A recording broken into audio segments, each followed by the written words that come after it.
హీరోనే కాదు నిర్మాతగాను తన టాలెంట్ని నిరూపించుకుంటున్నారు హీరో నాని. హీరోగా మంచి పేరు తెచ్చుకున్నారు. ఇప్పుడు నిర్మాతగాను సత్తా చాటాలనుకుంటున్నారు.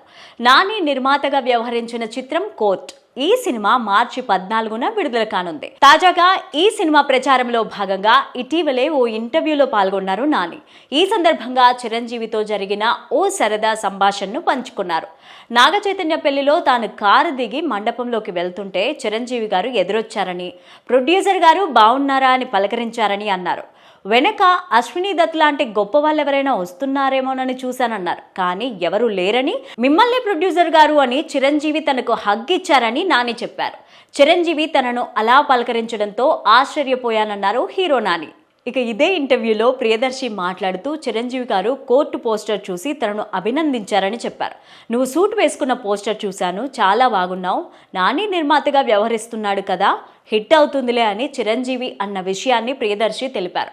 చిరంజీవి గారు అంత కాన్ఫిడెంట్గా చెప్పడంతో తనకు సంతోషమేసిందన్నారు ప్రియదర్శి ప్రధాన పాత్రలు తెరకెక్కిన చిత్రం కోర్ట్. ఈ సినిమాకు రామ్ జగదీష్ డైరెక్షన్ చేస్తున్నారు. ఇది కోర్టు డ్రామా కథ మొత్తం కూడా ఫోక్సో చట్టం గురించే ఉంటుందట. చాలా తక్కువ టైంలో తక్కువ బడ్జెట్లో ఈ సినిమాను తీశారు. ఇదిలా ఉంటే శ్రీకాంత్ ఓదెలాని డైరెక్టర్గా పెట్టి చిరంజీవితో కూడా ఓ సినిమా నిర్మించబోతున్నాడు నాని. హీరోగా ఇప్పటికే మంచి పేరును తెచ్చుకున్న నాని నిర్మాతగాను తన టాలెంట్ని నిరూపించుకుంటున్నారు. ఇక చిరంజీవి సినిమా సక్సెస్ అయితే నిర్మాతగాను నానికి తిరుగు ఉండదన్న అభిప్రాయాలు వ్యక్తమవుతున్నాయి.